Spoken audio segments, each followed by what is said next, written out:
Hola, ¿cómo estáis? Hoy vamos a ver prefijos y sufijos de origen griego y de origen latino. Es muy útil conocer su significado, porque así podréis imaginar el significado de palabras que no habéis oído antes, que contengan estos prefijos y sufijos. Bien, vamos a empezar con los prefijos y sufijos de origen griego. Los prefijos son los siguientes. A o an denota privación o negación. Por ejemplo, ateo, que es una persona que niega la existencia de Dios, o también afónico.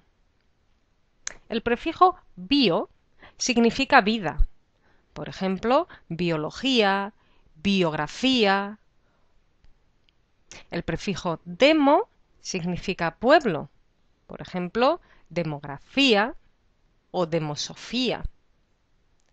El prefijo dermo o solamente derm significa piel. Con este prefijo tenemos palabras como dermofarmacia o dermatitis. También se usa como sufijo, por ejemplo, paquidermo. Otro prefijo es hemi, escrito con H, H-E-M-I. Significa medio, por ejemplo, hemisferio. Y hipo, también escrito con H, significa debajo de o escasez de algo, por ejemplo, hipotensión o hipotermia. Mega significa grande o ampliación, por ejemplo, megafonía. Poli indica pluralidad o abundancia, por ejemplo, polifacético. Y peri significa alrededor de, por ejemplo, periscopio o periferia. Bien, ahora veamos algunos sufijos de origen griego. El primero es mancia, que significa adivinación, práctica de predecir.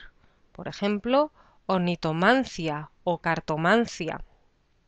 Otro es cracia, que significa dominio o poder. Por ejemplo, bancocracia o fisiocracia. Otro es algia, que significa dolor. Tenemos palabras como gastralgia o neuralgia.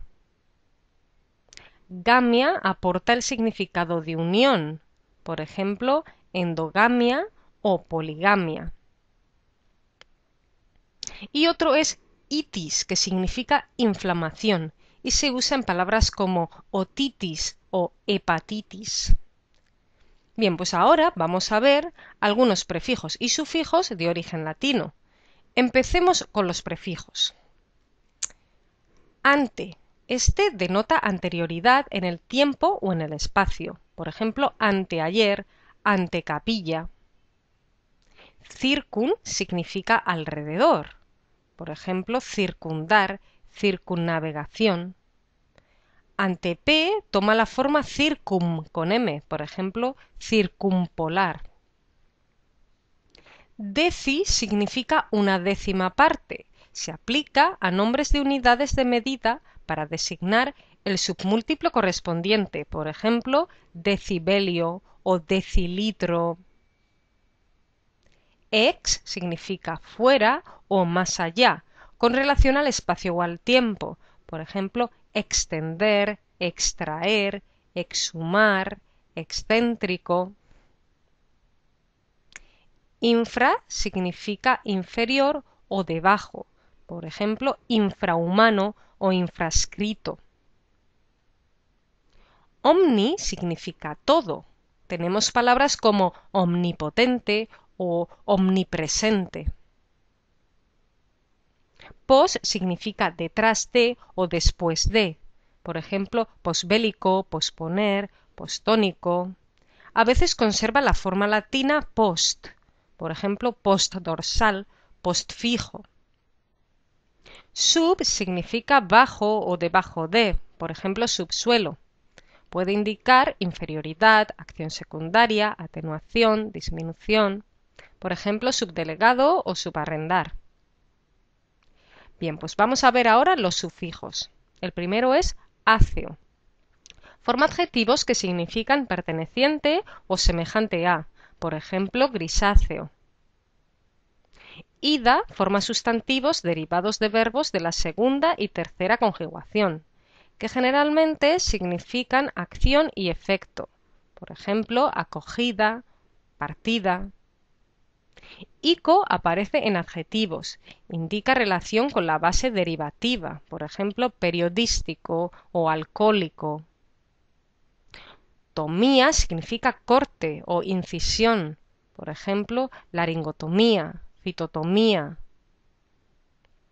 Forme significa en forma de, por ejemplo, arboriforme, campaniforme, vermiforme. Y tor, en adjetivos y sustantivos, indica agente, por ejemplo, conductor, lector. Espero que estos prefijos y sufijos os hayan parecido interesantes. Os ayudarán a entender las palabras españolas que los contienen, que son muchas, y así enriqueceréis mucho vuestro vocabulario. Que paséis un buen día y hasta pronto. Adiós.